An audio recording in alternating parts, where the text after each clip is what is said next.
What happens when you have a team and some people on those team are really loud and dominating, and maybe some other people on the team are kind of quiet and passive?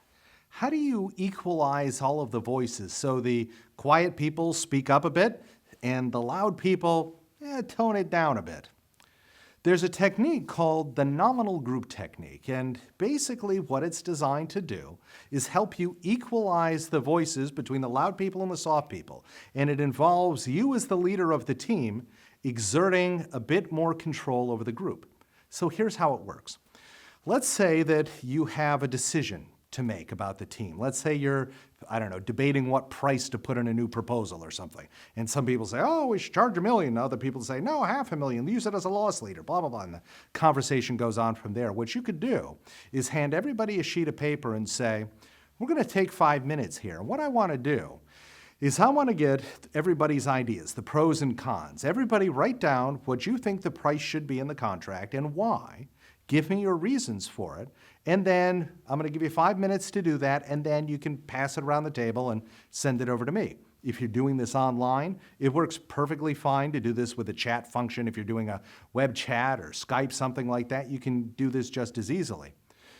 What this does is, as everybody writes down, it's forcing them to A, clarify their thinking so they're not just kind of shouting out whatever first pops into their mind. So it forces them to take a step back and actually do some thinking before they just start blurting out ideas. But secondly, when they then take their ideas, pass them over to you, you now have the opportunity to control the discussion, which means that you can go through these items. If you're doing this in a room face-to-face with pieces of paper, you can literally go through each of them, paper one at a time, and say, well, let me talk about this first idea, and here's some of the pros and cons, and let me talk about the second idea. Now you as the leader get to exert a little more control over the group and equalize the voices.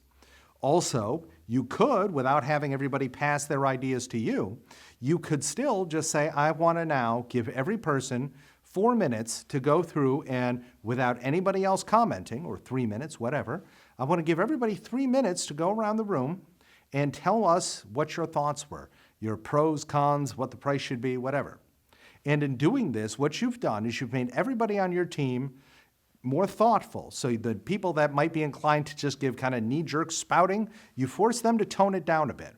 For the people that might be inclined to kind of hang back and be passive, you forced them to actually stand up and say, here's clearly what I'm thinking about. In both cases, what you've done is you've equalized the voices between loud and soft, you've exerted a bit more control over the group, and, perhaps most importantly, you've made sure that you get the best thinking of everybody in the group. When the loud people dominate and the soft people don't say anything, you miss out.